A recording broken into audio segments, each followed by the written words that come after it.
पूरी दुनिया में अवेकनिंग का दौर था और मैं बन गया पहला इंसान जिसे देवताओं ने श्राप दिया। बस इसलिए क्योंकि मैंने साबित करने की कोशिश की कि देवता असल में राक्षस है। मैंने बिना सोचे एसएसएस लेवल जॉब यानी अनडेड कैलमिटी छोड़ दी। सब मुझे पागल समझने लगे, मेरी गर्लफ्रेंड तक मुझे छोड़ने की बात करने लगी। लेकिन किसी को नहीं पता था कि मैंने अनलॉक किया था एकमात्र hidden profession, god artifact master. Awakening platform पर खड़े होकर मेरे चेहरे पर हैरानी थी। जो मैं देख रहा था वो टेक्स्ट बुक में लिखी बातों से बिल्कुल अलग था। टेक्स्ट बुक के हिसाब से जब आप पुराने पत्थर को छूते हो तो एक देवता आता है, आपको अपना फॉलोअर बनाता है और एक खास प्रोफेशन देता है। फिर आप उस देवता के साथ मिलकर मॉन्स्टर्स मारते हो, उनकी स्टार फायर देवता को चढ़ाते हो और बदले में ताकत और स्किल्स मिलती है। लेकिन मेरे सामने एक नहीं, पूरे 4 देवता खड़े थे। पहले देवता ने प्रोफेशन ऑफर किया। वो थी एक युद्ध की देव, सुनहरे कवच में, हाथ में पवित्र तलवार लिए। वो मुझे नीचे से ऊपर तक देख रही थी, चेहरे पर घमंड साफ झलक रहा था। उसने कहा, अवेकनर, मैंने तुम्हारी मेहनत और लगन महसूस की है। मुझे फॉलो करो, मैं तुम्हें वॉरियर का सम्मान दूंगी। फिर मेरी पीठ से एक धुंधली रोशनी निकली और एक टूटी हुई तलवार हवा में उभरी। ये तलवार सबसे लो लेवल प्रोफेशन यानी डी ग्रेड वॉरियर की निशानी थी। पूरा हॉल एकदम शोर मचा उठा। लोग हंसने लगे, अरे इतनी पढ़ाई किस काम की अगर प्रोफेशन ही बेकार मिली। मेरे सामने एक लाइन आई, ऑप्शन 1, युद्ध की देवी को फॉलो करो, डी ग्रेड प्रोफेशन वॉरियर मिलेगी। Basic skills, combo strike, stab, talent skill 5। मैंने आंखें सिकोड़ी। बस इतना ही। ये देवी मुंह से तो बड़ी बड़ी बातें कर रही थी, लेकिन दे रही थी सबसे घटिया डी ग्रेड प्रोफेशन। मैंने बिना सोचे मना कर दिया। फिर मैंने नजर घुमाई दूसरे देवता की तरफ। दूसरा देवता काली चादर में छुपा था और उससे एक तेज खतरनाक एनर्जी निकल रही थी। जब उसने देखा मैंने पहली देवी को मना किया तो उसके चेहरे पर हल्की खुशी आई। उसने मेरी तरफ हाथ बढ़ाया और बोला, समझदार हो तुम, बनो वॉइड का हथियार, चीरो अंधेरे को। तभी एक काली धार मेरी गर्दन के पास आकर रुकी। सामने आया, ऑप्शन 2, वॉइड स्पिरिट का सेवक बनो, S grade profession shadow assassin मिलेगी। Basic skills, void kill, shadow walk, talent skill, shadow assassination. पत्थर से एक बार फिर तेज बैंगनी रोशनी निकली और एक और काली धार हवा में आई जिसने पहली टूटी तलवार को ढक लिया। पूरा हॉल एकदम चुप हो गया। फिर किसी ने धीरे से कहा, यार एक और प्रोफेशन सिंबल आ गया क्या? वांग ब्याओ का चेहरा पीला पड़ गया। वो एकदम उठकर चिल्लाया, एक इंसान 2 प्रोफेशंस कैसे अनलॉक कर सकता है? प्रिंसिपल लिन जेंगनन ने मेज पर मुक्का मारा और खड़े होकर बोले, शाबाश बेटा, यह एस ग्रेड प्रोफेशन है। उन्होंने इतने सालों में ऐसा कभी नहीं देखा था, लेकिन वो जानते थे यह किसी एक साथ कई देवताओं द्वारा चुने जाने का साइन है। मैंने एक बार फिर मना कर दिया। एस ग्रेड शैडो असैसिन बेशक बड़ी बात थी, लेकिन अभी तो 2 देवता और बाकी थे। वॉइड स्पिरिट झुंझलाया, लेकिन कुछ कर नहीं सका। और मैंने नोटिस किया कि वॉइड स्पिरिट की नज़र में तीसरे देवता को देखकर एक अजीब सा डर था। तीसरे देवता एक बूढ़े थे, हाथ में व्हाइट बोन स्टाफ जिसके ऊपर नीली आग जल रही थी। उनकी आंखों में एक अजीब सी धमक थी। वो बोले, अवेकनर, मेरे आगे झुको, मैं तुम्हें जीवन और मृत्यु को कंट्रोल करने की ताकत दूंगा। बड़े एटीट्यूड में बात की, लेकिन मुझे पसंद आई। लगा देवताओं में भी ऊंच नीच होती है। अगले सेकंड मेरे सामने आया, ऑप्शन 3, डेथ किंग के आगे झुको, SSS grade profession undead calamity मिलेगी। Basic skills, undead summon, bone clone, talent skill, death king's messenger. Summon करने योग्य अनडेड की कोई लिमिट नहीं। पत्थर से एक नारंगी रोशनी आसमान तक गई। पूरे देश में अंधेरा छा गया, जैसे सोलर इक्लिप्स हो। ऊपर देखो तो करोड़ों अनडेड का लश्कर नजर आ रहा था। विशाल अनडेड बीस्ट्स, छुपे हुए अनडेड असैसिन्स, स्केलेटन घोड़ों पर सवार अनडेड जनरल्स। सिर्फ इस शहर में नहीं, पूरे देश में यह नज़ारा दिख रहा था। टीवी पर ब्रेकिंग न्यूज़ आ गई। रिपोर्टर यूसीसी की आवाज़ थोड़ी कांप रही थी, घबराए नहीं, ये किसी अवेकनर के प्रोफेशन अनलॉक होने से आया फिनोमिनन है। एक सीक्रेट मिलिट्री बेस में एक सफ़ेद बालों वाले बुजुर्ग, जिन्हें लोग एल्डर चन कहते थे, तेज नज़रों से आसमान देख रहे थे। उनके साथी बोले, एल्डर चन, अच्छा हुआ आपने जल्दी इसे ब्लॉक किया, वरना दूसरे देश भी देख लेते। बुजुर्ग ने सिर हिलाया, पता करो ये कौन है, जो भी हो हम उसे तुरंत प्रोटेक्ट करेंगे। मीडिया वाले बिल्कुल पागल हो गए थे, सारे कैमरास उस काले बादल पर टिके थे। मुझे बाहर की इस हलचल का बिल्कुल पता नहीं था। मैं डेथ किंग को देख रहा था और सोच रहा था, इतिहास में एसएस ग्रेड अनडेड मेज ने बहुत बड़े बड़े काम किए थे। SSS grade undead calamity choose करना मतलब एक गारंटीड लेजेंडरी शुरुआत। लेकिन मैंने फिर एक बार मना कर दिया। चौथा देवता देखना था। चौथा देवता, देवता कम और इंसान ज्यादा लग रहा था। उसका जिस्म जख्मों से भरा था, बाल बिखरे हुए, आंखें खून जैसी लाल, हाथ में एक बुझती हुई मशाल थी। तीनों देवता मेरी बैकग्राउंड नहीं जान पाए थे, लेकिन ये देवता जो एक भिखारी जैसा दिखता था, उसने एक नज़र में मुझे पहचान लिया। मैं हैरान था। इससे पहले कि मैं कुछ पूछ पाता, वो जल्दी से बोला, किसी देवता को फॉलो मत करो, ये सब देवताओं की साजिश है। हम सब उनके मोहरे हैं, बलिदान हैं, देवताओं को भी मारा जा सकता है, हम भी खुद देवता बन सकते हैं। इतना बोलते ही उसका जिस्म धीरे धीरे गायब होने लगा। जैसे किसी ने उसे खत्म कर दिया हो। मेरे मन में हजारों सवाल थे, लेकिन पूछने का टाइम नहीं था। सामने आया ऑप्शन 4, देवताओं की ऑफर ठुकराओ, देवताओं से त्यागे गए बनो। Profession mod artifact master. Basic skill no homeland. Talent incomplete divine status. Incomplete divine status, हालांकि ये अधूरा है, लेकिन फिर भी तुम खुद के लिए सैक्रिफाइस एंजॉय कर सकते हो। किसी भी मॉन्स्टर को मारो, उसकी स्टार फायर खुद अपने लिए यूज करो, उससे उसकी एट्रीब्यूट्स और टैलेंट स्किल्स अपनी बना लो। जैसे ही ये ऑप्शन सामने आया, मैंने चौंक कर देखा कि तीनों देवताओं के सिर के ऊपर एक गहरे लाल रंग की एचपी बार थी। उनकी एचपी करोड़ों अरबों में थी। उस मोमेंट मेरी पूरी सोच बदल गई। देवताओं की भी एचपी होती है, इंसान भी देवता बन सकता है। मेरे हाथ हल्के कांपने लगे। मैं समझ गया इनकम्प्लीट डिवाइन स्टेटस का असली मतलब।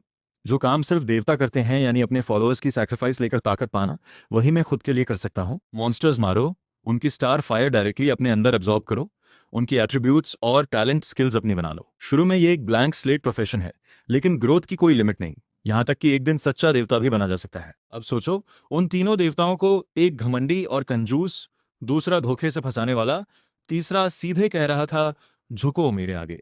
फॉलो करना, सेवक बनना, झुकना, इनमें से एक भी वर्ड रिस्पेक्ट वाला नहीं था। शायद इन देवताओं के लिए इंसान बस एक खिलौना है। मेन स्टेज पर देश के 4 बड़े गिल्ड्स के लीडर्स, लियू लियन, टैंग जनिवान, ये शाओ शाओ और वांग मेंग, सब प्रिंसिपल लिन जंगनान के पास इकट्ठे हो गए। प्रिंसिपल लिन जंगनान पूरी जिंदगी में इतने इंपॉर्टेंट लोगों से एक साथ कभी नहीं मिले थे। वो खुशी से फूले नहीं समा रहे थे। चीन शाओ हमारे स्कूल का प्राइड है, वो मुस्कुराते हुए बोले। तभी वो एस ग्रेड का ऊपर वाला नज़ारा धीरे धीरे गायब होने लगा। फिर पत्थर से एक और रोशनी निकली। चौथा प्रोफेशन सिंबल आया, ब्लैक ईगल गिल्ड के वांग मेंग ने कहा। लेकिन ये तो सी ग्रेड लग रहा है। सबकी नजरें उस पत्थर पर टिक गईं। 4 अलग अलग रंगों की रोशनियां मेरे चारों तरफ घूम रही थीं, लेकिन कोई भी देख सकता था कि वो नारंगी रोशनी सबसे तेज थी। यानी एस ग्रेड अनडेड कैलामिटी ही सबसे बेहतर ऑप्शन था। प्रिंसिपल लिन धीरे से बोले, चीन शाओ सही चॉइस करेगा ना? लियू लियन गिल्ड की सुंदर नेता ये शाओ ने चिंता से पूछा। प्रिंसिपल मुस्कुराते हुए बोले, बिल्कुल, मैंने खुद उसकी करियर प्लानिंग की है। तभी स्टेज पर मैंने अपना चॉइस कर लिया। चारों रोशनियां एक साथ बुझ गईं। मेरे ऊपर बस एक ही सिंबल रहा, एक लगभग बुझी हुई मशाल। वो मेरे चारों तरफ एक चक्कर लगाकर मेरे माथे में समा गई। हॉल में एकदम सन्नाटा छा गया। प्रिंसिपल लिन का चेहरा एकदम जम गया। चारों गिल्ड लीडर्स भी बस देखते रह गए। सबकी आंखों में एक ही एक्सप्रेशन था, यह क्या हुआ? इसने अनडेड कैलामिटी नहीं चुना? फेंगहू गिल्ड के नेता लियू लियन ने सिर हिलाते हुए कहा, काश मैं उसकी जगह होता। प्रिंसिपल लिन, जो अभी खुशी से फूले थे, अब गुस्से में आग बबूला थे। वो एक भागते हुए बैल की तरह स्टेज पर चढ़े और चिल्लाए, चिंशाओ नीचे आ मेरे सामने। फिर उन्होंने टैंग वानर टीचर पर ही निकाला गुस्सा। टैंग वानर को एक्चुअली कोई खास टेंशन नहीं थी। उन्हें लगता था चिंग शाओ ने जो भी चूज किया सोच कर किया होगा। मीडिया वालों के लिए यह सीन एकदम गोल्ड माइन था। एक रिपोर्टर बोली, हमारे व्यूअर्स को बता दें, नंबर 1 मिडिल स्कूल खुद को बेस्ट कहती है, लेकिन इन्होंने एक स्टूडेंट को बेसिक करियर काउंसलिंग भी नहीं दी। एक एसएसएस ग्रेड प्रोफेशन देश से हाथ से निकल गई। इसकी जिम्मेदारी स्कूल के टीचर्स की है। उधर स्टेज पर वांग ब्याओ और लिन शुमिंग जैसे क्लासमेट्स एकदम खुश थे। उन्हें लग रहा था जो प्रेशर किन शाओ ने उन पर बनाई थी वो अब खत्म हो गई। गिल्ड लीडर्स एक एक करके शांति से चले गए, लेकिन बहुत से लोग थे जो पहले दुखी हुए फिर खुश, जैसे वांग बियाओ और उसके दोस्त। लूजर हमेशा लूजर रहता है। वांग बियाओ ने राहत की सांस ली, बस कल तक डर गया था। स्टेज पर अभी मुझे कुछ समझ नहीं आया था कि तभी चारों देवता और वो नज़ारा गायब हो गया और अचानक मैं किसी अनजान जगह पर था। एक आवाज़ आई, नया वैकनर, तुम ट्रायल टावर में एंटर हो गए हो। ये नया वैकनर्स का फाइनल टेस्ट है। अपने प्रोफेशन को जल्दी समझो और उसका पूरा इस्तेमाल करो। मैंने चारों तरफ नजर घुमाई। एक पुराना सा जंगल था। ये ट्रायल टावर का पहला लेवल था। हर लेवल एक अलग दुनिया है। यहाँ के गार्डियन मॉन्स्टर्स को हराओ, तभी अगले लेवल पर जाओगे। मैंने अपना एट्रीब्यूट पैनल खोला। जो मेरे सामने आया वो देखकर मैं खुद भी हैरान रह गया। शुरुआती चारों एट्रीब्यूट्स यानी कॉन्स्टिट्यूशन, स्ट्रेंथ, एजिलिटी और स्पिरिट, सब केवल 5-5 पॉइंट्स थे। एचपी और अटैक डिफेंस भी सबसे low level D grade profession से भी कम था। और स्टार्टिंग स्किल्स एक भी नहीं, बस एक टैलेंट था, इनकम्प्लीट डिवाइन स्टेटस। मैंने उसका डिस्क्रिप्शन पढ़ा, देवताओं से त्यागे गए जन का डिवाइन स्टेटस, हालांकि अधूरा है, लेकिन सैक्रिफाइस एंजॉय कर सकते हो। स्टार फायर सैक्रिफाइस करने पर डिवाइन स्टेटस पूरा हो सकता है। बस यही है ना सही? उम्मीद है मैंने गलत बेट नहीं लगाई। तभी जंगल में हलचल हुई। ट्रायल टावर के फर्स्ट लेवल के गार्डियन मॉन्स्टर्स आ गए। वो थे टेढ़े मेढ़े, पेड़ की टहनी जैसे दिखने वाले गॉब्लिन्स। मैंने इन्हें पहचान लिया। गॉब्लिन सबसे कमज़ोर मॉन्स्टर्स होते हैं, लेकिन अभी मेरी जो हालत थी उसमें इन्हें भी हल्के में नहीं ले सकता था। मैंने अपना स्पीयर थाम लिया और सावधानी से पीछे हटा। सामने 3 गॉब्लिन्स थे। अगर तीनों एक साथ अटैक किया तो मेरे जैसे ब्लैंक स्लेट कैरेक्टर के लिए बड़ी मुश्किल होती। सामने वाला गॉब्लिन हाथ में आयरन सोर्ड लिए मुझ पर झपटा। मैंने स्पीयर से उसकी सोर्ड को साइड में किया और उसके ध्यान हटते ही उस गॉब्लिन ने चीखते हुए गिरा। मैं आगे बढ़ा, स्पीयर से स्वीप और स्लैश लगाए। उसकी एचपी आधे से नीचे आ गई। तभी बाकी दोनों गॉब्लिन्स ने अटैक किया, लेकिन मैं घबराया नहीं। आगे बढ़कर पहले वाले गॉब्लिन को स्पीयर से पियर्स किया। उसकी बची हुई एचपी खत्म हो गई। पहला गॉब्लिन गिर गया। बाकी दोनों और भी एंग्री हो गए, लेकिन मैं लेफ्ट राइट से आते हुए अटैक्स के बीच काम रहा। फुटवर्क से बचता रहा, स्पीयर से ब्लॉक करता रहा। उन दोनों का एक भी अटैक नहीं लगा। उल्टा मेरे काउंटर अटैक से उनकी एचपी लगातार गिरती रही। 5 मिनट बाद आखिरी गॉब्लिन भी गिर गया। तीनों की डेथ से 3 लाइन्स ऑफ वाइट लाइट मेरे ऊपर आईं। मेरे एक्सपीरियंस से मैं एक लेवल ऊपर चला गया, लेकिन मेरी नज़र तीनों गॉब्लिन की बॉडीज पर टिकी थी। हर बॉडी से एक हल्की सी आग की लौ निकल रही थी। यही है स्टार फायर। मॉन्स्टर्स को मारो, स्टार फायर मिलती है। उसे देवता को चढ़ाओ, बदले में देवता तुम्हें नई स्किल्स या अपग्रेड देता है। गॉब्लिन की स्टार फायर सैक्रिफाइस करो, मैंने सोचा। वो आग की लपटें एक एक करके मेरे जिस्म में समा गईं। नोटिफिकेशन आई, goblin star fire sacrifice successful, talent word unlocked, wild earth power, strength attribute plus 100। मेरे मन में खुशी की लहर दौड़ गई। 100 स्ट्रेंथ पॉइंट्स। मेरा अटैक 135 तक पहुंच गया। तो यही एहसास है खुद के लिए सैक्रिफाइस एंजॉय करने का। अधूरा डिवाइन स्टेटस होकर भी इतना पावरफुल इफेक्ट मिला। सोचो, जिन देवताओं का डिवाइन स्टेटस कंप्लीट है, वो रोज अरबों फॉलोअर्स की सैक्रिफाइस लेते हैं, उन्हें कितनी ताकत मिलती होगी। पहला लेवल अभी बड़ा था। पहले लेवल में बस 2-3 गॉब्लिन्स नहीं थे। उनके नेता को मारने के बाद ही अगले लेवल में जा सकते थे। मैंने स्पीयर थामा और जंगल के अंदर बढ़ता गया। जल्दी ही गॉब्लिन्स का एक और झुंड मिला, लेकिन अब मेरे पास 135 अटैक पॉइंट्स थे। मैं किसी देवता की तरह उन पर टूट पड़ा, एक एक करके सबको गिराया। फिर एक बड़े जिस्म वाला गॉब्लिन आया, हाथ में विशाल स्पाइक्ड क्लब, और उसने मुझ पर वार किया। मैंने एक तरफ घूमकर अटैक तोड़ा और अपना आयरन स्पीयर उसकी जांग में घुसेड़ दिया। गॉब्लिन नेता दर्द से चिल्लाया। मैं उसके चारों तरफ तेजी से घूमता रहा और स्पीयर से लगातार काउंटर अटैक्स लगाता रहा। उसकी एचपी आधे से नीचे आ गई। तब उसकी आंखें लाल हो गईं और वो पागल जानवर की तरह मुझ पर झपट पड़ा। लेकिन यही तो मैं चाहता था। मैंने एक स्टेप साइड में लिया और स्पीयर सीधे उसके गले में उतार दिया। एक हाई डैमेज नंबर उछला। वो विशाल गॉब्लिन नेता धड़ाम से गिरा। उसकी बॉडी से भी स्टार फायर की। गॉब्लिन नेता की स्टार फायर सैक्रिफाइस करो। मैंने स्पीयर की नोक से उसकी बॉडी को छुआ। एक नोटिफिकेशन आई, गॉब्लिन नेता की star fire sacrifice successful, skill unlock, बजर्क। मेरा दिल एकदम उछल गया। बजर्क। मैंने स्किल पैनल खोला। पहली बार जो अब तक खाली था, उसमें एक स्किल आई, berserk. Skill level B. Effect, orc race की एक्सक्लूसिव स्किल। एक्टिवेट करने पर डैमेज और अटैक स्पीड 30% बढ़ जाती है। इफेक्ट खत्म होने पर वीकनेस स्टेट आती है। डिफेंस 50% घट जाती है। मैं थोड़ा एक्साइटेड था, तभी सामने एक और लाइन आई, क्या 10 स्टार फायर पॉइंट्स खर्च करके इस स्किल को अपग्रेड करोगे? मैं एकदम रुक गया। स्टार फायर पॉइंट्स इस काम के लिए भी यूज होते हैं। स्किल्स को अपग्रेड किया जा सकता है। मैंने अपग्रेड किया। 10 स्टार फायर पॉइंट्स खर्च हुए। बेर्जर्क अपग्रेड होकर बन गई beast blood boiling. Beast blood boiling level B. Effect, high level blood line वाले ऑक्स का टैलेंट स्किल। एक्टिवेट करने पर डैमेज और अटैक स्पीड 50% बढ़ती है। इफेक्ट खत्म होने पर थोड़े समय की वीकनेस आती है।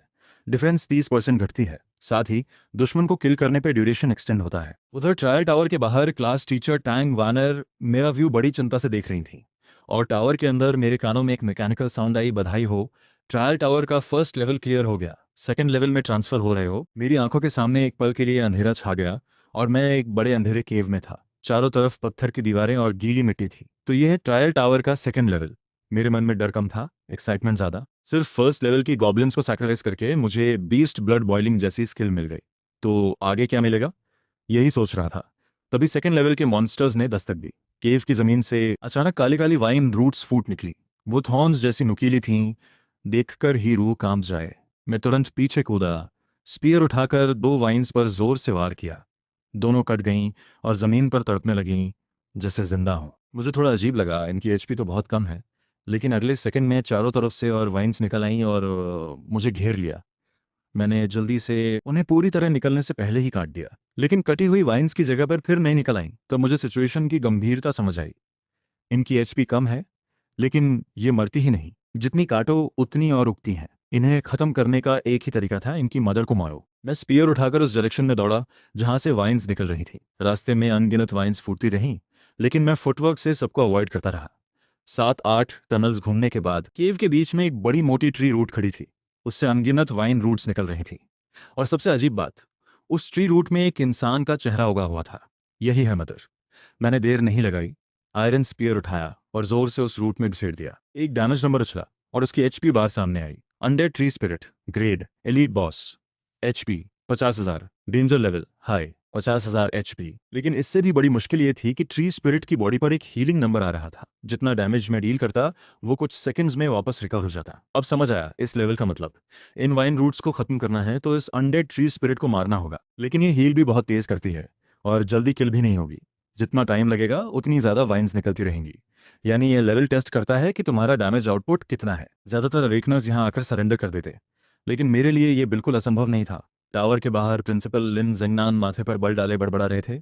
आखिर किसने डिज़ाइन किया है ये टावर इस साल? फर्स्ट लेवल पास करने वालों में वैंग बियाओ, लिन शुमिंग और चीन यानद्रान जैसे एस ग्रेड प्रोफेशनल्स थे। वैंग बियाओ, जो एस ग्रेड मेले क्लास कॉइलिंग ड्रैगन मंक था, उसने अपनी बैटल सोल घुमाई और वो वाइन्स झट से खत्म कर दी। प्रिंसिपल लिन ने राहत की सांस ली। चलो ये सेकंड लेवल तो ठीक है। लेकिन तभी कैमरा में वो विशाल मदर ट्री रूट दिखी। सब देखने वाले एक साथ बोल उठे, अरे बाप रे, ये तो अनडेड ट्री स्पिरिट है। इसे तो लेवल 10 का प्रोफेशनल भी मुश्किल से मार पाता है। एक कोने में टैंग वानर मेरा व्यू बड़े ध्यान से देख रही थी। मेरी मूवमेंट्स फर्स्ट लेवल से दोगुनी फास्ट थी। ये कैसे हो रहा था? उधर मैं ट्री स्पिरिट की मदर के चारों तरफ घूम घूम कर फुल आउटपुट दे रहा था। बीस्ट ब्लड बॉइलिंग एक्टिवेट की, अटैक और स्पीड दोनों बढ़ गई। ट्री स्पिरिट हील जरूर करती थी, लेकिन इफेक्टिव डैमेज 70 पॉइंट्स तक पहुंच रहा था। यह कोई अजय दुश्मन नहीं था, लेकिन इसे अकेले मारना आसान भी नहीं था। हर सेकंड जमीन से नई वाइन्स निकलती रहीं, थॉर्न्स के साथ। अगर इन्हें साफ नहीं किया तो ये जमा होती जाती, और अगर इन्हें साफ करने में लग गए तो ट्री स्पिरिट को डैमेज नहीं दे पाते। यही था इस लेवल का असली चैलेंज। लेकिन मेरे लिए ये बीस्ट ब्लड बॉइलिंग को रिफ्रेश करने का एक लूप बन गया। मैं एक साथ ट्री स्पिरिट पर अटैक भी करता और बीच बीच में वाइन रूट्स भी काटता। वाइन काटो, beast blood boiling 10 seconds extend हो जाती। 10 सेकंड्स का एक साइकिल। मैंने रिदम बिल्कुल परफेक्ट रखी। इस कंट्रोल रिदम के साथ ट्री स्पिरिट की 50,000 हॉर्स पावर धीरे धीरे घटती रही। 1 मिनट, 2 मिनट, 5 मिनट। ये high intensity high focus fight न जाने कितनी देर चलती रही। आखिरकार जब मैंने लास्ट स्पीयर उसमें घोंपा तो ट्री स्पिरिट की HP बार खाली हो गई। वो विशाल ट्री रूट एक एक करके टूटी और धूल में बदल गई। पूरे केव में फैली सारी वाइन्स भी एक पल में राख हो गई। अनडेड ट्री स्पिरिट मेरे सामने गिर गई। ढेर सारी वाइट लाइट मेरे अंदर समा गई। इस एक टफ बॉस ने मुझे डायरेक्टली 3 लेवल्स ऊपर चढ़ा दिया। लेकिन मुझे सबसे ज़्यादा दिलचस्पी थी ट्री स्पिरिट की स्टार फायर सैक्रिफाइस में। स्टार फायर की चिंगारियां मेरे स्पीयर की नोक पर घूमी और धीरे धीरे मेरे अंदर समा गई। Undead tree spirit star fire sacrifice successful. Talent word unlock, photosynthesis, recovery grade S। Effect, हर सेकंड में मैक्स HP का 1% रिकवर होता है। S ग्रेड टैलेंट, वाकई में बेसाल। तभी एक फेमिलियर मैकेनिकल साउंड आई, बधाई हो, सेकंड लेवल का गार्डियन डिफीट हो गया। थर्ड लेवल में ट्रांसफर हो रहे हो। पलक झपकते मैं उस अंधेरे केव से एक खुले स्वैम्प में आ गया। तभी एक नोटिफिकेशन आई, बधाई हो, तुम 5वें अवेकनर हो जो थर्ड लेवल में पहुंचे हो। ट्रायल टावर में कुल 47 अवेकनर्स हैं। मैं थोड़ा चौंका। मुझे पता था मैं पहला नहीं हूँगा, लेकिन पास रेट इतना कम। फिर सोचने का टाइम नहीं मिला। स्वैम्प के काले पानी में से 3 ह्यूमन शेप्ड मॉन्स्टर्स निकले। एक लो वेव लाइक साउंड की आवाज़ आई और मेरी तरफ आई, स्वैम्प सायरन्स। मैं फौरन पास की एक बड़ी पत्थर की आड़ में कूद गया। अगले सेकंड एक मैजिकल साउंड वेव मेरे कान के पास से निकल गई। यह तो मैजिकल अटैक था। मेरा चेहरा गंभीर हो गया। इन स्वैम्प सायरन्स की साउंड वेव अटैक का रेंज बहुत वाइड होता है, और ये लेवल खुले स्वैम्प में सेट था। यहाँ बस यही एक पत्थर था जो थोड़ी बहुत कवर दे सकता था। इन्हें मारना मुश्किल नहीं, इनकी फिजिकल डिफेंस ज़्यादा नहीं है।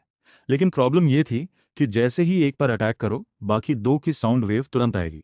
स्वैम्प टेरेन में वैसे ही मूवमेंट स्लो हो जाती है। तो ये लेवल टेस्ट करता था स्टैमिना और एंड्योरेंस। जैसे ये बात समझ आई, मेरे होठों पर एक स्माइल आई। सिंपल है स्ट्रैटेजी। एक सायरन पर अटैक करो, डैमेज डील करो, फिर पत्थर की आड़ में वापस आ जाओ। कुछ हिट्स खाने होंगे, लेकिन फोटोसिंथेसिस रिकवरी से HP अपने आप वापस आएगी। फिर दोबारा अटैक।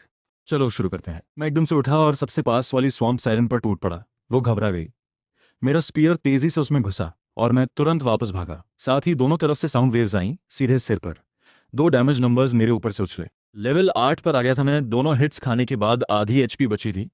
लेकिन वो अटैक जो मैंने सायरन पे किया, उसकी HP भी आधे से ज्यादा घट गई थी। अब पत्थर की आड़ में बैठे बैठे फोटोसिंथेसिस रिकवरी काम कर रही थी। HP आंखों के सामने वापस भर रही थी। बस यही रिपीट करना था। HP भरने दो, फिर अटैक, फिर वापस आ जाओ। ट्रायल टावर के थर्ड लेवल में एक अजीब सीन बन गया। एक लड़का हाथ में आयरन स्पीयर जानबूझकर साउंड वेव्स खाता, सायरन पर एक वार करता और पत्थर की आड़ में वापस छुप जाता। फिर डरते डरते HP भरने का इंतजार करता। 10-15 मिनट बाद स्पीयर पर टेकता हुआ मैंने लंबी सांस ली। इस हिट एंड रन स्ट्रैटेजी से आखिरकार तीनों सायरन्स को ढेर कर दिया। तीनों जैसे ही गायब हुई, एक साउंड आई, हाइड्रोस्किन।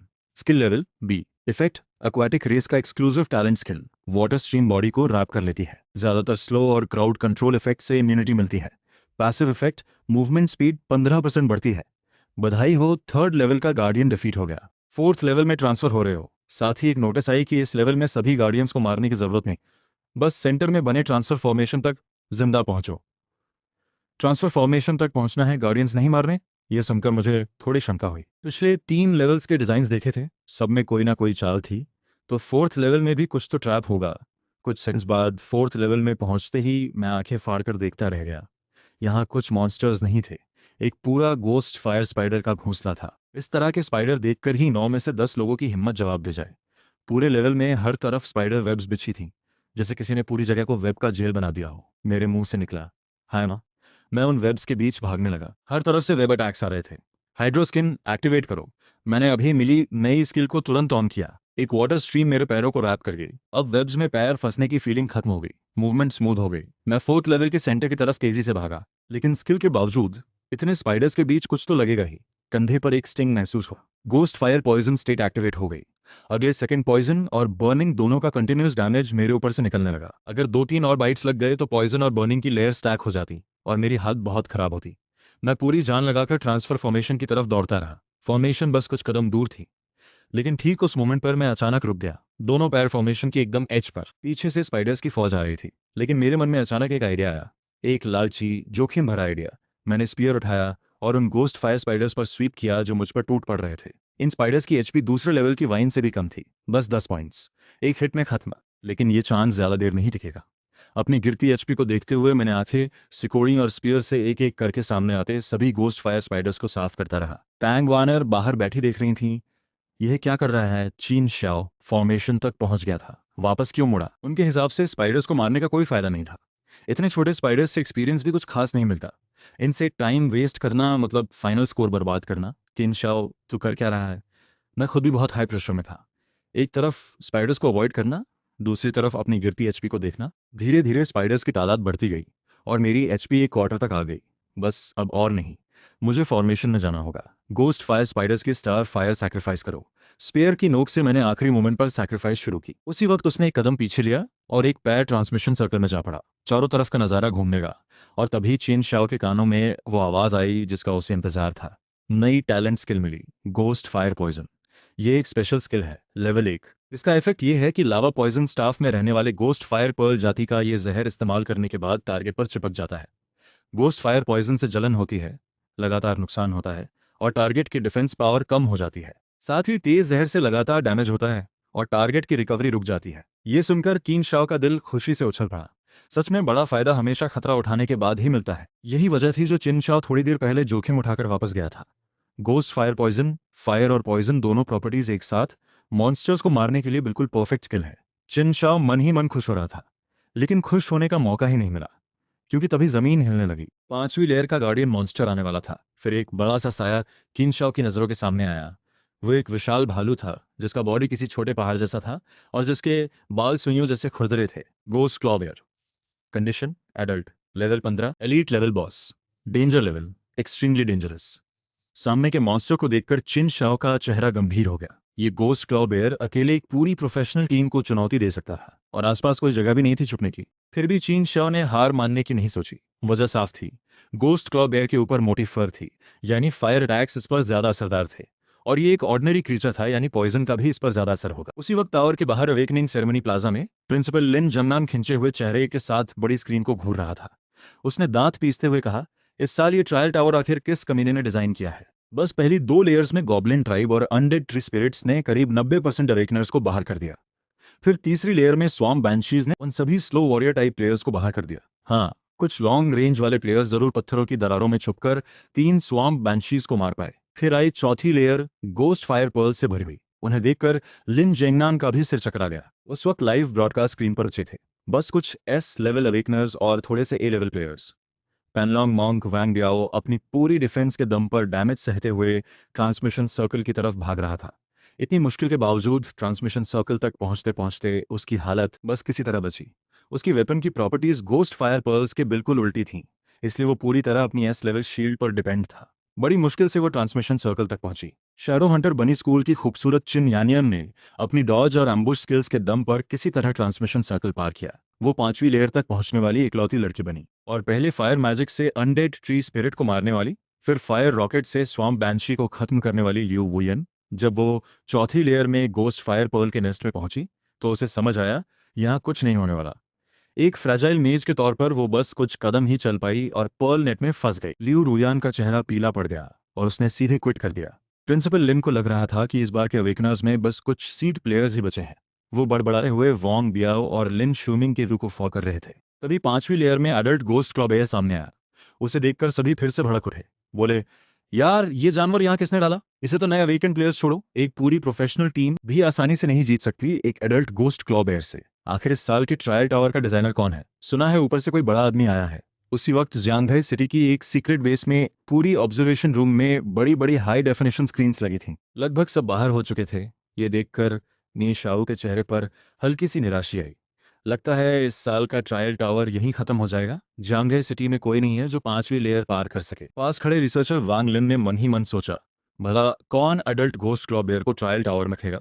एस लेवल अवेकनर भी अभी अभी अवेकन होने के बाद गोस्ट क्लॉबेयर से अकेले नहीं जीत सकता।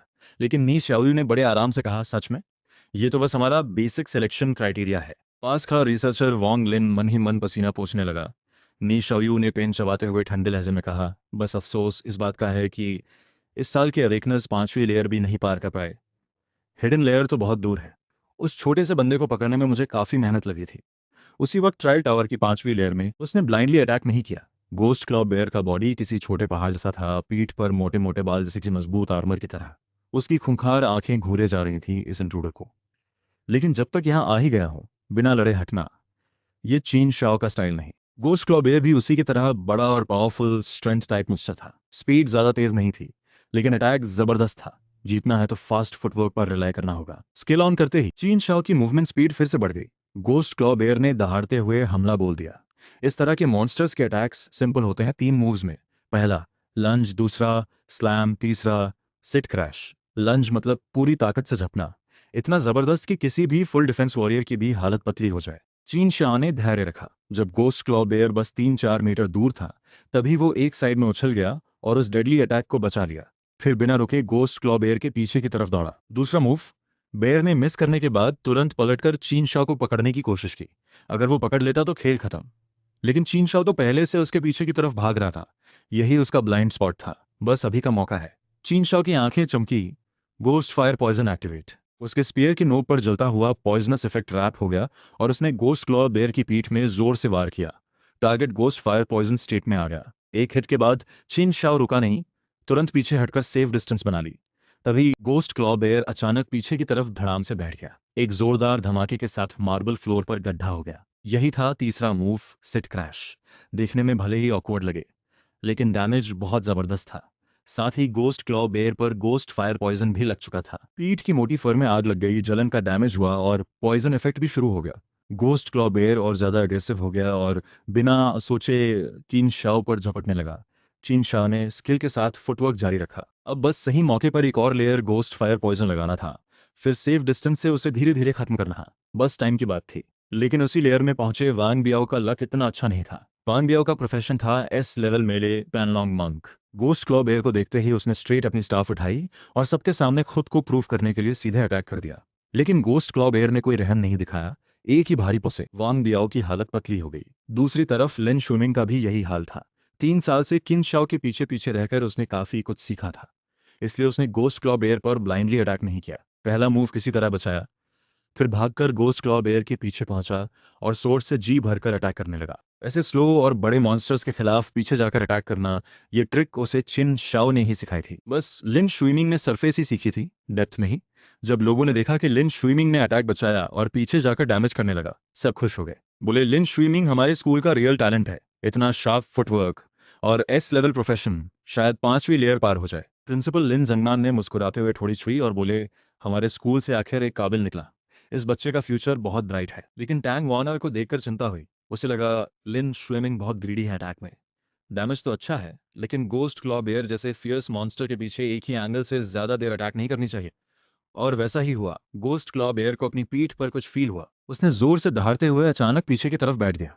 लिन स्विमिंग बच नहीं पाया। वो देखता रहा और गोस्ट क्लॉ बेयर उस पर आ गिरा। लिन स्विमिंग घबराकर कुछ बोलने ही वाला था, लेकिन उससे पहले ही वो हिस्ट्री का पहला ऐसा इंसान बन गया जो इस तरह बाहर हुआ। प्रिंसिपल लिन का चेहरा जम गया। जांग डायरेक्टर ने झटपट चेक किया। हमारे स्कूल के अभी कितने बचे हैं?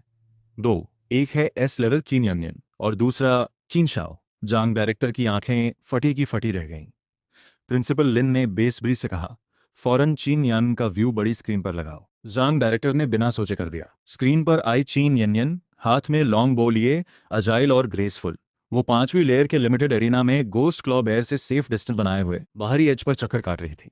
हाथ में बो से लगातार अटैक जारी था। उसकी एस लेवल स्किल थी ब्लड मार्क शैरो। उसका डैमेज कम था, लेकिन ब्लीडिंग इफेक्ट बहुत काम आ रहा था।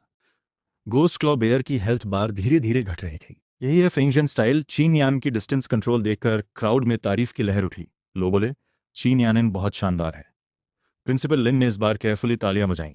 टैंग वान भी चीन यानन की स्ट्रैटेजी देखकर कुछ इंप्रेस्ड हुई। इस तरह अगर कोई बड़ी गलती न हो तो शायद गोस्ट क्लॉ बेयर को खत्म किया जा सके। फिर टैंग वान ने नजर घुमाकर चीन शाओ का व्यू देखा और उसकी आंखें अचानक बड़ी हो गईं। चीन शाओ हाथ में स्पीयर लिए, फुटवर्क एकदम स्मूथ, हर अटैक प्रिसाइज और क्लीन। उसके सामने वो angry ghost claw bear joker जैसा लग रहा था। चीन शाओ को छू भी नहीं पाया। लेकिन जो चीज टैंग वान को सबसे ज्यादा चौंका गई वो गोस्ट क्लॉ बेयर की हेल्थ बार थी। वो लगभग खत्म हो चुकी थी। ये कैसे पॉसिबल है? एक वाइट बोर्ड प्रोफेशन इतना डैमेज कैसे दे सकता है?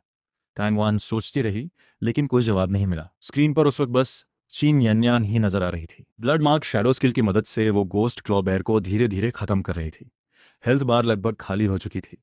प्रिंसिपल लिन की आंखों में फिर चमक आई। किन यान हमारे स्कूल की शान है, 5वीं लेयर पार कर लेगी, फुल मार्क्स लेकर आई। लेकिन तभी स्क्रीन पर चीन यनयान के साथ कुछ हो गया। जो एरो गोस्ट क्लॉ बेयर के बॉडी की तरफ जा रहा था वो एक्सीडेंटली उसके सिर पर लग गया। Critical hit, weak point damage. Ghost claw bear ने दहाड़ मारी और एनरेज मोड में आ गया। उसका बॉडी जमीन से उछला और दोगुनी स्पीड से किन यान्यान की तरफ दौड़ पड़ा। किन यान्यान ने डॉज करने की कोशिश की, लेकिन ओपन एरिना में कहीं जाने की जगह नहीं थी। वो बस देखती रही जैसे एनरेज्ड गोस्ट क्लॉ बेयर का पंजा उस पर आया और फिर एक वाइट लाइट में ओवर गई। अनाउंसमेंट आया, चिन यान eliminated. Final score 5th layer. जैसे जैसे चिन यान यान का व्यू ग्रे होता गया, आखिरी एस लेवल भी गोस्ट क्लॉ बेयर से नहीं जीत पाया। प्रिंसिपल लिन अब कंट्रोल नहीं कर पाया, गाली बकता हुआ चिल्लाया। तभी किसी ने कहा, रुको, अभी भी कोई ट्रायल टावर में बाकी है। जब सब उठकर जाने लगे तो स्क्रीन अचानक किसी और व्यू पर स्विच हो गई। स्क्रीन पर था एक वाइट ड्रेस्ड लड़का, हाथ में स्पीयर, बिल्कुल शार्प फुटवर्क के साथ गोस्ट क्लॉ बेयर के हर अटैक के ब्लाइंड स्पॉट में घूम रहा था। और गोस्ट क्लॉ बेयर की हेल्थ बार बस थोड़ी सी बची थी। ये कौन है? पहली बार इस बार 3S लेवल अवेकनर्स थे, फिर ये कैसे पॉसिबल है? सबकी आंखें फटी रह गईं। लेकिन उसी बैच के कुछ अवेकनर्स ने उसे पहचान लिया। रुको, ये तो वो है। लिन श्रीमिंग ने चिल्लाकर कहा, ये जरूर चीटिंग कर रहा है। एक white board profession undead tree spirit कैसे पार कर सकता है? लिन स्विमिंग की बात सुनकर बाकी अवेकनर्स भी हरकत में आ गए। सबने ट्रायल टावर खुद एक्सपीरियंस किया था। हर लेयर जैसे किसी नाइटमेयर जैसी थी। चीटिंग, ये जरूर चीटिंग है। प्रिंसिपल लिन, इसे सजा मिलनी चाहिए। लेकिन सबके शोर के बीच स्क्रीन पर गोस्ट क्लॉ बेयर की हेल्थ बार एक एक करके 0 की तरफ जा रही थी। लिन स्विमिंग अचानक और ज्यादा जोर से चिल्लाया, देखो, उस गोस्ट क्लॉ बेयर का हेल्थ बार अटैक से नहीं घट रहा। ये जरूर चीटिंग है। उसकी बात सुनते ही भीड़ में हलचल मच गई। लोग खड़े होकर चिल्लाने लगे चीटिंग, क्योंकि उनका दिल नहीं मान रहा था कि एक वाइट बोर्ड प्रोफेशन उनसे बेहतर निकले। उसी वक्त ट्रायल टावर की 5वीं लेयर में पूरे 10 लेयर का गोस्ट फायर पॉइजन स्टैक हो चुका था। गोस्ट क्लॉ बेयर का लगभग पूरा फर जल चुका था और फिर वो धड़ाम से गिर पड़ा। इतने एक्सपीरियंस से मैं सीधे लेवल 15 पहुंच गया। मैंने बिना सोचे सैक्रिफाइस रिचुअल किया। गोस्ट क्लॉ बेयर की स्टार फायर सैक्रिफाइस सक्सेसफुल। नई टैलेंट स्किल मिली, सैवेज चार्ज। टारगेट की तरफ चार्ज करो, हिट होने पर स्टन इफेक्ट। एक डिस्प्लेसमेंट स्किल मिलते ही मैं खुश हो गया। तभी कानों में आवाज आई, बधाई हो, ट्रायल टावर के सभी लेयर्स पार हो गए। क्या हिडन लेयर खोलनी है? हिडन लेवल का फुटेज ब्रॉडकास्ट नहीं होगा। ये सुनकर मैं रुक गया। आखिर ये डिजाइनर चाहता क्या है? खैर, यहां तक आ ही गया हूं, देख ही लेते हैं। मैंने हिडन लेयर चैलेंज एक्सेप्ट किया और पलक झपकते मैं एक ऊंचे पहाड़ की चोटी पर था। चारों तरफ अलग अलग मॉन्स्टर्स की सफेद हड्डियां बिखरी पड़ी थीं। इस हिडन लेवल में आखिर क्या मॉन्स्टर है? मैं अभी सोच ही रहा था कि सामने एक बड़े से हड्डियों के ढेर में से दो बड़ी बड़ी आंखें झांकने लगीं। बड़े क्यूरियोसिटी से मुझे देख रही थीं। लेकिन उन आंखों की प्यूपिल्स सुनहरे येलो रंग की थीं, बिल्कुल अनोखी। फिर एक जोड़ी पंख निकले, थोड़े छोटे, लेकिन उनमें एक अजीब सा घमंड था। मैंने अनजाने में एक गहरी सांस ली। यार, यहाँ किसने एक ड्रैगन का बच्चा रख दिया? ड्रैगन स्पीशीज सभी मॉन्स्टर्स में सबसे खतरनाक रेस में से एक। पैदा होते ही फूड चेन के टॉप पर सबसे छोटा ड्रैगन का बच्चा भी गोल्डन लेवल बॉस की ताकत रखता है। लगता है यहीं तक का सफर है। मैंने थोड़ा निराश होकर सोचा, अब ये सोचने का कोई मतलब नहीं कि इस ट्रायल टावर को किसने डिजाइन किया। मुझे अच्छी तरह पता था कि ये सामने वाला क्यूट सा ड्रैगन बेबी मेरे किसी भी वेपन से एक स्क्रैच तक नहीं होगा, और उसकी एक हल्की सी ड्रैगन ब्रेथ मुझे पूरी तरह खत्म कर देती। मैंने अपना आयरन स्पीयर वापस रख लिया और खुद आगे बढ़ा। ड्रैगन ब्रेथ से एलिमिनेट होना भी ठीक है, लेकिन जो हुआ वो अनएक्सपेक्टेड था। इस ड्रैगन बेबी को अटैक करने में कोई इंटरेस्ट नहीं था। वो बस अपनी बड़ी बड़ी आंखों से मुझे बड़े क्यूरियोसिटी से देख रहा था। मैं उसके बिल्कुल सामने आ गया, फिर भी कोई रिएक्शन नहीं। तभी जब हम दोनों की आंखें मिली, सामने एक प्रॉम्प्ट आया। ऑब्सीडियन ड्रैगन जुवेनाइल आपसे कॉन्ट्रैक्ट का प्रस्ताव दे रहा है, क्या कॉन्ट्रैक्ट साइन करना है? एक पल के लिए मैं जम गया। ये क्या हो रहा है? मेरे पूरे बॉडी में एक जबरदस्त खुशी की लहर दौड़ गई। ये इतनी बड़ी बात मेरे साथ हो रही है। किसी मॉन्स्टर के साथ कॉन्ट्रैक्ट साइन करना बेहद रेयर होता है। एक बार साइन होने के बाद दोनों एक हो जाते हैं, अलग नहीं हो सकते। आमतौर पर ये एबिलिटी सिर्फ बीस्ट टेमर प्रोफेशन के पास होती है, और यहाँ तक कि बीस्ट टेमर में भी ड्रैगन के साथ कॉन्ट्रैक्ट करने वाले पूरी दुनिया में गिने चुने हैं। एक सेकंड भी सोचना ड्रैगन के लिए डिसरिस्पेक्ट होती। अगले ही पल एक स्पेशल कॉन्ट्रैक्ट रिचुअल मेरे और उस ड्रैगन बेबी के बीच शुरू हुआ। चूंकि ड्रैगन बेबी ने खुद इनवाइट किया था, तो पूरा रिचुअल बिना किसी अड़चन के कंप्लीट हो गया। सामने प्रॉम्प्ट आया, ऑब्सीडियन ड्रैगन के साथ कॉन्ट्रैक्ट सक्सेसफुल। साथ ही मुझे उसके साथ एक हल्का सा कनेक्शन भी फील हुआ, जैसे उसके थॉट्स को थोड़ा थोड़ा सेंस कर सकता हूँ। अचानक मुझे समझ आया इस ऑब्सीडियन ड्रैगन बेबी ने मेरे साथ कॉन्ट्रैक्ट क्यों किया। वजह थी मेरी वो एकमात्र यूनिक टैलेंट, और वो रह गई अधूरी। सिर्फ हाईएस्ट ब्लड लाइन वाले मॉन्स्टर्स ही उस डिवाइन प्रेजेंस को सेंस कर सकते हैं। यानी इस जुवेनाइल ड्रैगन ने मुझे एक असली डेटी समझ लिया कि सच्चे डेटी के साथ कॉन्ट्रैक्ट करना ड्रैगन के लिए भी बेहद सम्माननीय बात है। हम दोनों को लग रहा था जैसे बहुत बड़ी डील मिल गई। और जैसे ही कॉन्ट्रैक्ट कंप्लीट हुआ, सामने फिर एक प्रॉम्प्ट आया, बधाई हो, ट्रायल टावर का हिडन लेवल पार हो गया।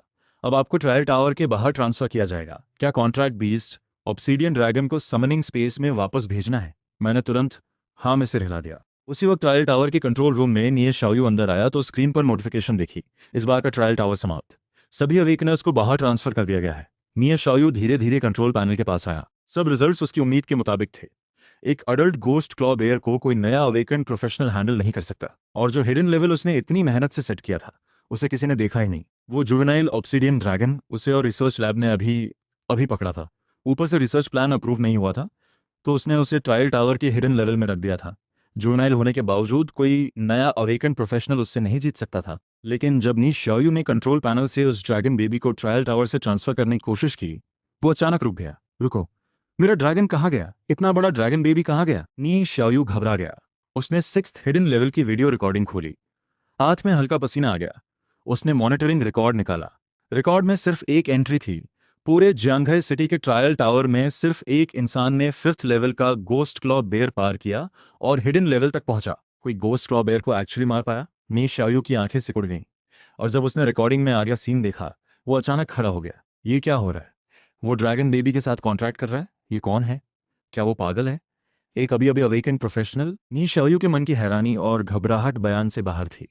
एक नया अवेकन प्रोफेशनल इतनी आसानी से उनके मुश्किल से पकड़े हुए ड्रैगन को कॉन्ट्रैक्ट कर गया और उसे समनिंग स्पेस में डालकर ले गया। नी शाओयू का दिल डूब गया। ये सब इतना इलॉजिकल था। उन्होंने जब उस ड्रैगन बेबी को रिसर्च लैब लाया था, तो 200 लेवल के बीस्ट टेमर प्रोफेशनल्स भी उससे कॉन्ट्रैक्ट नहीं कर पाए। वजह यह थी कि वो ड्रैगन की रिकग्निशन नहीं पा सके। लेकिन रिकॉर्डिंग में ये अभी अभी अवेकेंड बंदा बिना किसी एफर्ट के ड्रैगन को कॉन्ट्रैक्ट कर गया। ये आखिर है कौन? नी शाओ ने तेजी से कंट्रोल पैनल पर सर्च शुरू किया। ये न्यूज़ बाहर नहीं जानी चाहिए, वरना दूसरे देशों की ड्रैगन इंटरेस्टेड फोर्सेस भी आ जाएंगी और उस लड़के की सेफ्टी को भी खतरा होगा। बड़ी प्रॉब्लम होगी। उसे जल्दी से मेन एग्जामिनर से कांटेक्ट करना होगा। उधर फर्स्ट हाई स्कूल की अवेकनिंग सेरेमनी में लोग जोर जोर से डिमांड कर रहे थे कि प्रोसेस की जांच हो और चीटर को सजा मिले। कह रहे थे एक यूजलेस प्रोफेशन वाला इस बार के ट्रायल टावर को बर्बाद नहीं कर सकता। मेन एग्जामिनर यांग वेन भी उलझन में था। उसने पूरी अवेकनिंग सेरेमनी और ट्रायल टावर खुद मॉनिटर की थी। खुद उसे यकीन नहीं आ रहा था कि एक वाइट बोर्ड प्रोफेशन इतने टफ ट्रायल टावर की 5th लेवल पार कर सकता है। दूसरी तरफ ट्रायल टावर कभी गलत नहीं होता। तभी उसके ईयरपीस पर एक फोर्सफुल कॉल आई। फर्स्ट हाई स्कूल के मेन एग्जामिनर हैं, मैं इस ट्रायल टावर का डिजाइनर नी शाओयू। मेन एग्जामिनर यांग वैन एकदम सतर्क हो गया। डिजाइनर की आइडेंटिटी और नी शाओयू का नाम दोनों उससे बहुत ऊपर के थे। उसने एक ऐसे टोन में कहा जिसमें कोई जगह नहीं थी सवाल की। मैं आपको ऑर्डर करता हूँ ये न्यूज़ तुरंत ब्लॉक करें। किसी को पता नहीं चलना चाहिए कि कोई हिडन लेवल तक पहुंचा। इस बार का ट्रायल टावर सिर्फ 5 लेयर्स का था, कोई हिडन लेवल नहीं था, समझे?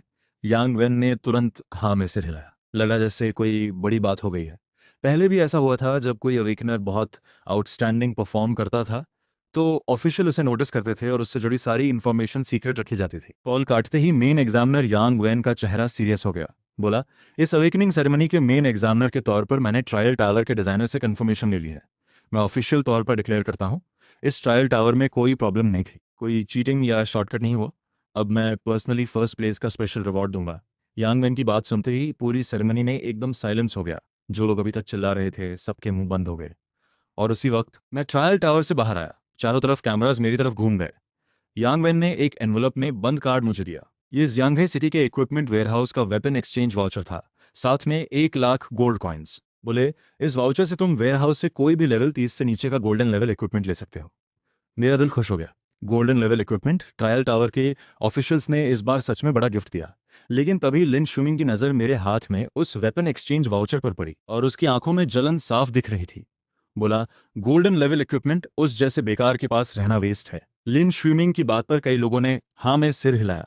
कहने लगे, ट्रायल टावर में फर्स्ट आया तो क्या हुआ, इतना यूजलेस प्रोफेशन बैटलफील्ड पर जाते ही असलियत सामने आ जाएगी। इतना कीमती गोल्डन लेवल वेपन वाउचर उसे देना बिल्कुल सही नहीं है। तानों और सवालों की आवाज़ें बढ़ती रहीं।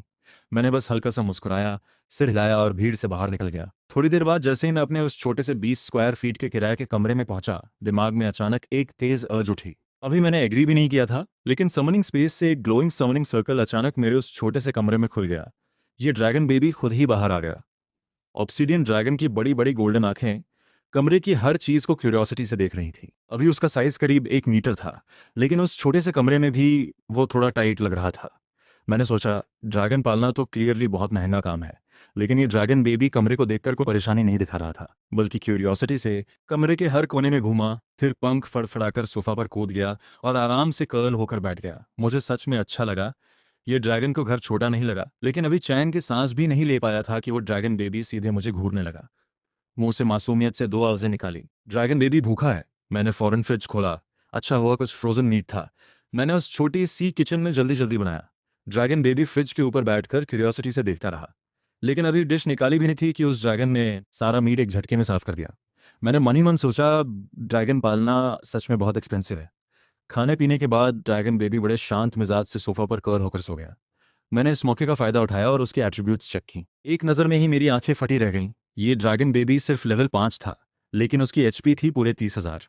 2 टैलेंट स्किल्स थीं, एक ड्रैगन ब्रेथ जो ऑलरेडी एस लेवल थी, दूसरी थी ऑब्सिडियन स्पिरिट आर्मर जो एसएस लेवल तक पहुंच चुकी थी। लगभग सभी एट्रीब्यूट डैमेजेस और एबनॉर्मल स्टेटसेस से इम्यून।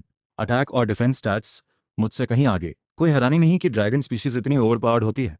सिर्फ जुवेनाइल होते हुए भी गोल्डन लेवल के बराबर था, और जब ये बड़ा होगा तो किसी डिजास्टर से कम नहीं होगा। यहाँ तक कि इस जुवेनाइल ऑब्सिडियन ड्रैगन की इनसेन डिफेंस और एचपी नए बैच के सभी प्रोफेशनल्स को पहले ही बीट कर देती है। फिर ड्रैगन ब्रेथ जैसा वाइड रेंज डैमेज तो है ही, इसके होते हुए मेरे पास एक नेचुरल इनविंसिबल टैंक नहीं होगा क्या? मेरे मन में एक उत्साह जागा। आखिर मैंने ड्रैगन बेबी के साथ कॉन्ट्रैक्ट साइन किया है, टेक्निकली उसका ओनर भी मैं ही हूँ। मैंने मेंटली उसे कॉल किया, लेकिन वो ड्रैगन बेबी जो आराम से सो रहा था, उसने बस एक आंख खोली, मुझे आलसी नज़र से देखा और फिर आंख बंद करके सोता रहा। मेरी हालत हो गई। उसने कॉल ज़रूर रिसीव किया था, लेकिन वो था कि उठा ही नहीं। क्या मेथड गलत है? मैं उठकर बैठा और टेबल पर टर्मिनल खोला। फर्स्ट हाई स्कूल का डेटाबेस एक्सेस किया और सर्च करने लगा। Beast taming basics. उसी वक्त जांघाई सिटी के कंट्रोल रूम में नी शाओयू की पतली उंगलियां भी टर्मिनल पर तेजी से चल रही थीं। जल्द ही उसने मेरी पूरी इंफॉर्मेशन निकाल ली। नी शाओयू ने हाथ उठाकर एक लेजी स्ट्रेच ली और बोला, एक वाइट बोर्ड प्रोफेशन ड्रैगन को कॉन्ट्रैक्ट कैसे कर सकता है? अगले दिन सुबह मैं जांघाई इक्विपमेंट वेयरहाउस पहुंचा, अपना golden level weapon exchange voucher use करने। गेट पर सिक्योरिटी ने वेरीफाई किया, फिर मैं अंदर गया। अंदर जाते ही नज़ारा देखकर दिल खुश हो गया। एक के बाद एक शेल्फ्स पर ढेर सारे इक्विपमेंट सजे हुए थे, अलग अलग लेवल्स और प्रोफेशंस के हिसाब से। लेकिन मेरा असल मकसद इक्विपमेंट नहीं था, मुझे एक ऑफ हैंड वेपन चाहिए था, यानी शील्ड। सिर्फ फुटवर्क से हर सिचुएशन हैंडल नहीं होती, अटैक भी हो और डिफेंस भी, यही असली सोल्यूशन है। शील्ड सेक्शन में पहुंचा तो तरह तरह के शील्ड्स रोज में सजे हुए थे।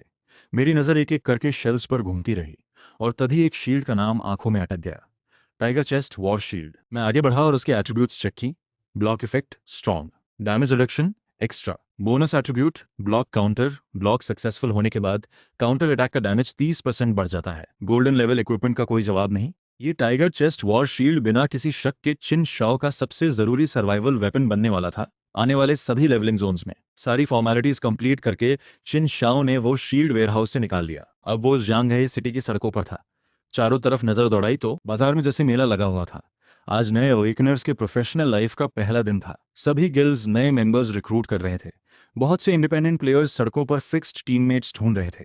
और इन सब के बीच थे छोटे छोटे वेंडर्स, नए खिलाड़ियों के लिए बिगिनर इक्विपमेंट बेच रहे थे। उनके लिए ये एक बड़ा बिजनेस अपॉर्चुनिटी था, क्योंकि हर नए अवेकनर को स्टार्टर गियर चाहिए होता है। हर किसी के पास ऑक्शन में सूट खरीदने के पैसे नहीं होते।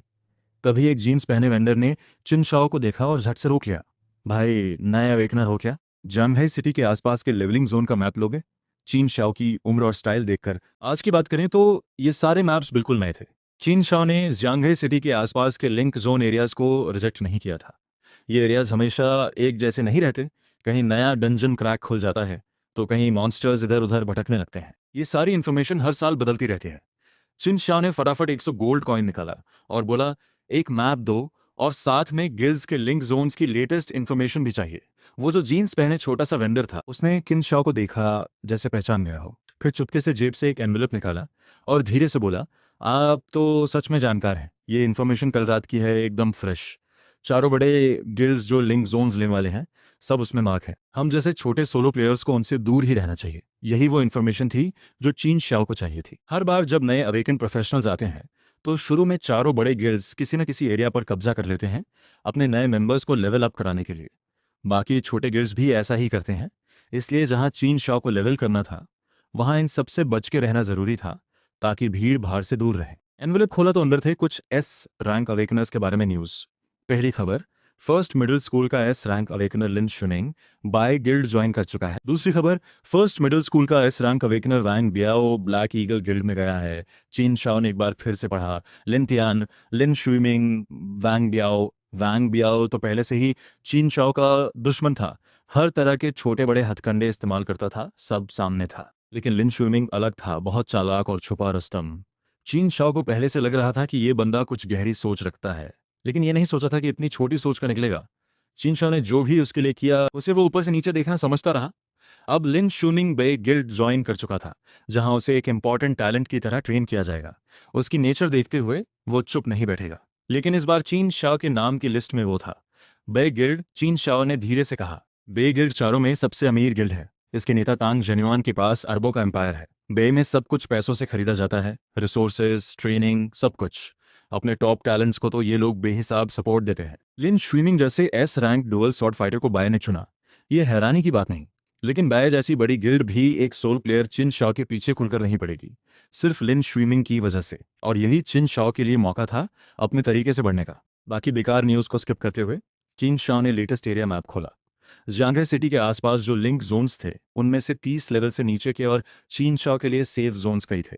सिटी नॉर्थ वेस्टलैंड में थे mutated wolf packs, abandon mine में थे लायन पॉइजन बैट्स, लॉन्शन रिज में थे large goblins, blue crack field में थे स्केलेटन सोल्जर्स। आम अवेकन प्लेयर्स के लिए शुरू में ये लो लेवल मॉन्स्टर्स सिर्फ लेवल अप के लिए काम आते हैं, लेकिन चीन शाओ के लिए हर मॉन्स्टर एक नया स्किल या ट्रेड दे सकता था। इसलिए उसे जितने ज्यादा टाइप्स के मॉन्स्टर्स मिले उतना बेहतर। सारे लो लेवल मैप्स क्लियर करना उसके लिए जरूरी था, बस प्रायोरिटी तय करनी थी। पॉइजन बैट्स, जब चीन शाओ ने अबैंडन माइन के मॉन्स्टर्स देखे तो उसकी आंखें चमक उठी। ट्रायल टावर में गोस्ट फायर पॉइजन का असर उसने खुद महसूस किया था। उसे पॉइजन बिल्ड में और इंटरेस्ट हो गया था। अगर नए पॉइजन टाइप्स मिल जाएं तो बॉसेस और टफ मॉन्स्टर्स को हैंडल करना और आसान हो जाएगा। और ये अबैंडन माइन अंडरग्राउंड था, डार्क और कॉम्प्लेक्स टनल्स, यहाँ कम ही प्लेयर्स आते थे। चिन शाओ अकेले में काम कर सकता था। सोचा और चल दिए। चिन शाओ ने एक नियर बाय मेडिसिन शॉप में जाकर करीब 1000 गोल्ड कॉइन खर्च किए, 2 सेट्स हेल्थ पोशंस और एक सेट एंटीडोट्स लिए। पूरी तैयारी के बाद वो अबैंडन माइन की तरफ निकल पड़ा। माइन के सबसे नज़दीकी गेट था जांघाई सिटी का नॉर्थ गेट।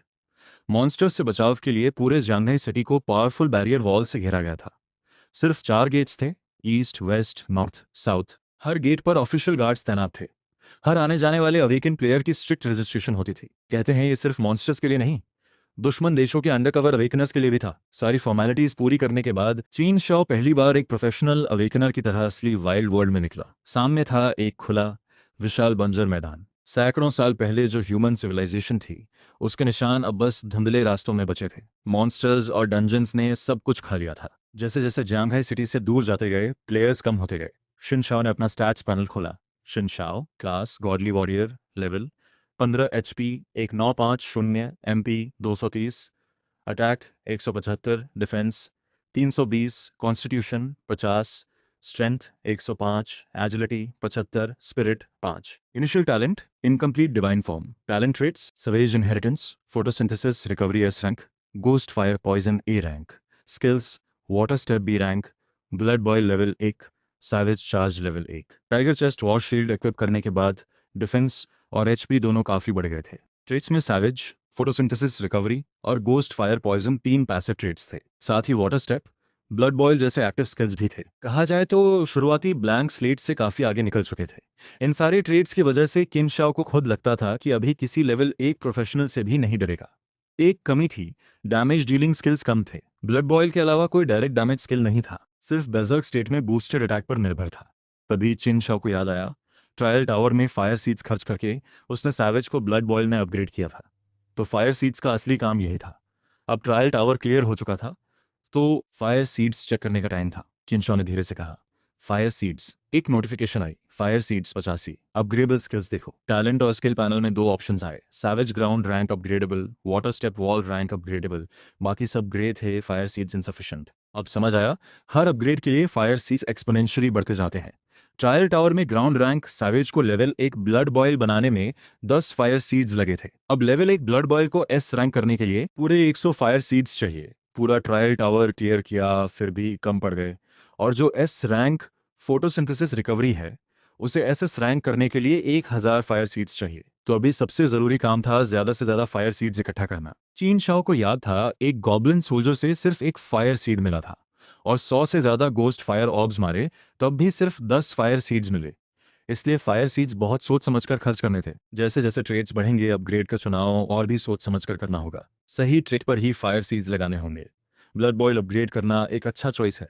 यह स्किल 20 टाइप मॉन्स्टर्स से मिलती है, और डैमेज बूस्ट करने वाली स्किल्स में यह सबसे बेहतरीन है। और चीन शाओ का एडवांटेज यही था, जो स्किल्स और ट्रिक्स नॉर्मल ह्यूमंस को नहीं मिल सकते, वो उसे इजीली मिल जाते थे। गॉब्लिन से सैवेज, ट्री स्पिरिट से फोटोसिंथेसिस रिकवरी, गोस्ट फायर ऑब से गोस्ट फायर पॉइजन। यही था चीन शाओ का यूनिक और अनमैच्ड एडवांटेज। मैप की गाइडेंस से चीन शाओ फाइनली उस अबैंडन्ड माइन तक पहुंच गया। माइन एक सुनसान जगह पर था। एंट्रेंस आधा गिरा हुआ था, बस टूटे पत्थरों के सहारे खड़ा था। लग रहा था जैसे कभी भी ढह जाएगा। कोई हैरानी नहीं कि यहाँ कम ही लोग आते थे। माइन की यह हालत देखकर चिन शाओ ने खुद को थोड़ा मेंटली प्रिपेयर किया। फिर एक कदम अंदर रखा। पहले बाहरी हिस्से में घूमते हैं, अगर कहीं गिरने का डर हो तो जल्दी निकल सकते हैं। चिन शाओ ने बैग से एक ग्लास ट्यूब निकाला, जिसमें एक छोटा सा ग्लोइंग इंसेक्ट था, जो आसपास 3-4 मीटर्स तक रोशनी करता था। इसे कहते थे लाइट बग। एक म्यूटेटेड क्रीचर था। इसे चिन शाओ ने एक स्ट्रीट वेंडर से खरीदा था। सस्ता था, टिकाऊ था, और अंडरग्राउंड डंजन्स में रोशनी के लिए बहुत काम का था। एक एक कदम सावधानी से रखते हुए चिन शाओ माइन के अंदर उतरने लगा। दीवारों पर जो निशान थे वो बता रहे थे ये जगह कम से कम सैकड़ों साल पुरानी है। थोड़ा आगे जाते ही जमीन पर काले रंग के छोटे छोटे दाने दिखे, बैट्स। चिन शाओ तुरंत अलर्ट हो गया। लाइट बग को कमर पर लगाया, एक हाथ में आयरन स्पीयर, दूसरे में टाइगर चेस्ट शील्ड। धीरे धीरे आगे बढ़े। अचानक आगे वाले टनल की छत से पंखों की फड़फड़ाहट की आवाज आई। अगले ही सेकंड अंधेरे में से एक झुंड आया, करीब 10-15 पॉइजन बैट्स, हर एक वैसे ही जैसे हथेली के बराबर। चिन शाओ ने झट से सर झुकाया, टाइगर चेस्ट शील्ड को सर और सीने के सामने किया। कई जोरदार टक्करें लगीं, जोर से आवाजें आईं, लेकिन चिन शाओ को जरा भी नुकसान नहीं हुआ। यही था gold level weapon tiger chest shield का कमाल। स्ट्रॉन्ग ब्लॉक इफेक्ट ने सारा डैमेज रोक लिया। वो 10-15 पॉइजन बैट्स जो चिन शाओ की शील्ड से टकराए जैसे दीवार से टकरा गए हों, कुछ तो सीधे जमीन पर गिरकर चक्कर खाने लगे। चिन शाओ ने मौका देखा, झट से स्पीयर उठाई और पास में गिरे एक पॉइजन बैट को जोर से मारा। एक आवाज आई स्पीयर के फ्लैश में घुसने की, और एक डैमेज नंबर दिखा, -157। साथ ही उस पॉइजन बैट का HP बार भी दिखा। पॉइजन बैट लेवल 11, HP 200 के करीब। एक पॉइजन बैट का HP करीब 200 था। चिन शाओ के एक वार से उसका 3/4 HP उड़ गया। फिर एक और वार किया और उसे खत्म कर दिया। एक व्हाइट लाइट चिन शाओ के अंदर गई, एक्सपीरियंस बार थोड़ा ऊपर गया। चिन शाओ के करंट लेवल के हिसाब से यह ठीक ठाक एक्सपीरियंस था, लेकिन एक बैट मरने से बाकी सब इधर उधर उड़ने लगे। उस डार्क और नैरो माइन में चिन शाओ बच नहीं सका। पीछे से एक बैट ने काट लिया, -29 डैमेज। नुकसान ज्यादा नहीं था, लेकिन एक वार्निंग आई। आप कॉर्प्स पॉइजन स्टेट में हैं, 55 स्टन अक्यूमुलेशन। कॉर्प्स पॉइजन के असर से चिन शाओ को थोड़ा चक्कर आने लगा, सब कुछ धुंधला होने लगा। यही था कॉर्प्स पॉइजन का इफेक्ट। डैमेज पर सेकेंड तो ज्यादा नहीं था, लेकिन ये धीरे धीरे स्टन अक्यूमुलेट करता था।